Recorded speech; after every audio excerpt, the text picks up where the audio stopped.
Bonjour à tous. Bonjour Steven. Bonjour. Donc bonjour à ma sœur Amina Makana, qu'on a eu la chance de rencontrer à Paris cet été. Et bonjour à tous et à toutes pour ses enfants. Aujourd'hui, on fait une vidéo sur la patience. Oui, parce que c'était une demande spéciale que j'avais eue justement. La patience. Tu vois, quand je regarde l'eau devant moi, l'eau qui s'écoule justement très doucement. Tu vois, tu regardes, tu pourrais rester là pendant des heures. Pourquoi? Parce que c'est reposant. Ça a quelque chose, je trouve, de, tu vois, de sécurisant. De regarder ça, mais juste d'être là et, oui, de savoir quand même où tu veux aller. Tu vois? À partir du moment où tu es capable de prendre,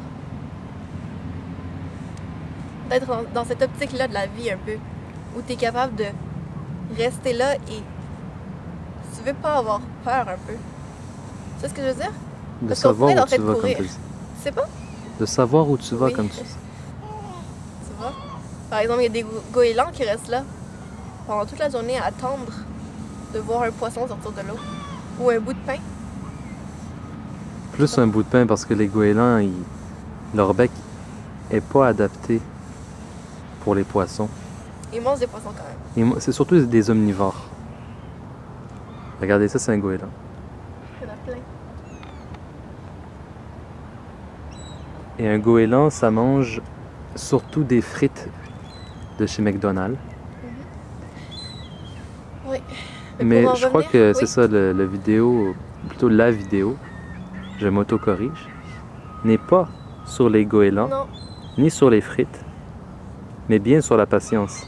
Et je crois que tu l'as bien dit, le fait que de savoir où tu t'en vas.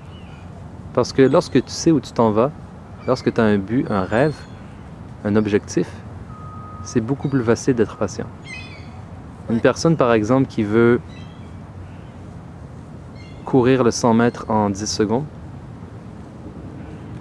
eh bien, elle sait où elle s'en va. Voici son objectif. Et alors, elle va patienter dans les épreuves. Chaque matin, la discipline. Chaque matin, le jogging. Chaque matin, l'entraînement. Le soir, l'entraînement encore. Et l'alimentation, une diète vraiment sévère. Elle va patienter. Pourquoi? Parce qu'elle a un objectif. Donc, la clé de la patience numéro 1, l'objectif. Il faut se fixer des objectifs et après, c'est beaucoup plus simple de patienter. Oui, en effet. Aïcha, as-tu déjà entendu se dire? Je l'ai appris d'une personne que j'aime beaucoup et c'est la patience a un goût amer, mais son fruit est délicieux. Tu vois un canard et vient manger un poisson. Regardez-le. C'est un canard canadien. En réalité, regardez. Lui, il ne mange pas de poisson. Encore une fois. Mais imaginez que c'est un carnivore. Imaginez-le attendre le poisson. Il attend le poisson, il attend le poisson. Il attend pendant des heures, des heures, des heures. La patience est amère, mais lorsqu'il attrape ce poisson, le fruit est délicieux. Un bon poisson tout frais. Mais surtout parce qu'il est patient. Tu vois, parce que de nos jours, les gens qui sont habitués, si tu veux, d'avoir tout du premier coup, tout quand ils veulent, est-ce que tu penses que justement, comme tu le dis, le fruit est délicieux? Non. Non. Parce qu'ils sont trop soit habitués ou sont blasés. Souvent, c'est le cas. Tu vas voir des enfants comme ça qui ont été éduqués à avoir tout ce qu'ils veulent au moment où ils veulent. Alors là, ça fait, si vous voulez, ça fait en lui Une insatisfaction. une insatisfaction. Ah, un petit insecte. Une insatisfaction. Et donc, cette personne-là va pas être heureux, il va pas pouvoir, tu vois, dans les épreuves, quand il va devoir patienter, ça va être beaucoup plus dur pour lui.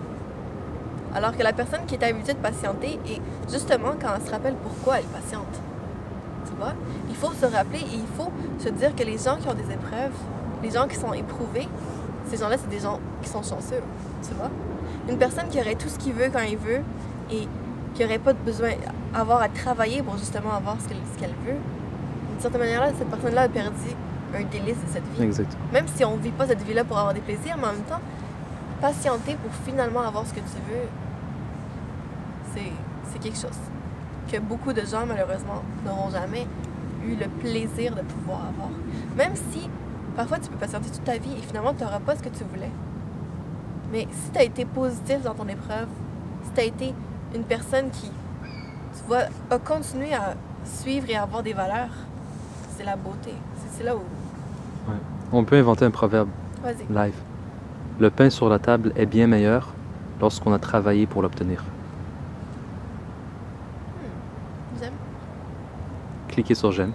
C'est ça que j'allais dire? Ok. En réalité aussi, il y a plein de petites clés sur la patience. La patience, dans les épreuves, la patience, c'est la mère des vertus. La mère de toutes les vertus. Pourquoi? La plus grande vertu, on dit, c'est la piété. Et pour être pieux, on dit, il faut accomplir tous nos devoirs et éviter tous les interdits. Et comme c'est difficile. Et pour cela, on a besoin d'être patient. Et aussi la patience dans les épreuves, dans les difficultés. Et la personne qui patiente,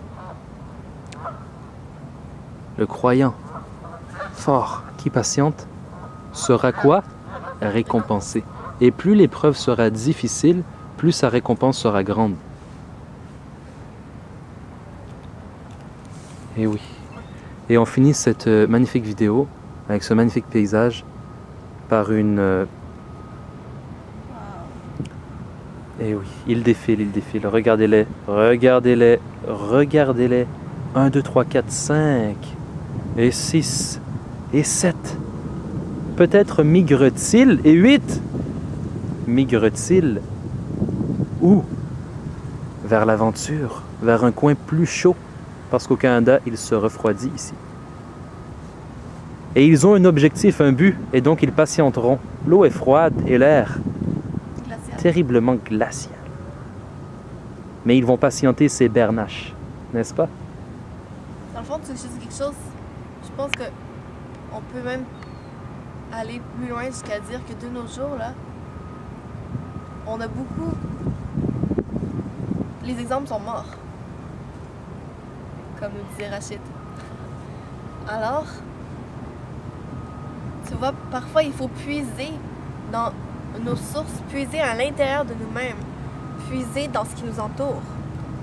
Parce que malgré tout, malgré l'époque, si tu veux, la nature, tout ce qui nous entoure, ça n'a pas changé au fond.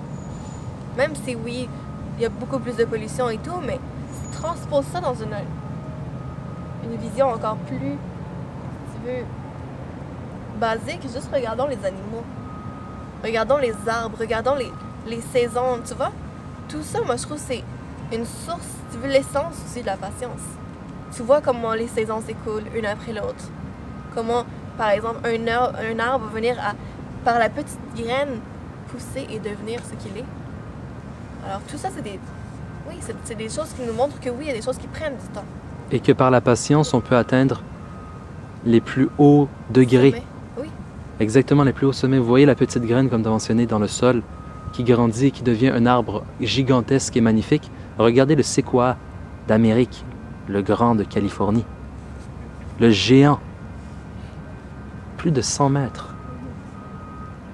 Mais à la base, une toute petite graine, miniature, qui grandit. Et regardez par la patience, le temps. Le temps fait la différence. Lorsqu'on est patient, le temps fait la différence. Et lorsqu'on n'est pas patient, le temps finit par nous détruire. Alors c'est l'option. 2 options, 2 choix. Le temps finira toujours par s'écouler et il n'arrête jamais de s'écouler. Et avec nous aussi, on finira jamais de vieillir jusqu'à la mort. Alors c'est à nous de choisir la patience pour grandir ou le contraire pour se détruire. Exactement, pour dépérir. Alors moi je dis que c'est une belle fin. Ah, le train arrive. Adieu les canards qui forment, on pourrait dire, une sorte de cœur. Et bon voyage avec toute la patience dont vous êtes capable. À la prochaine les amis.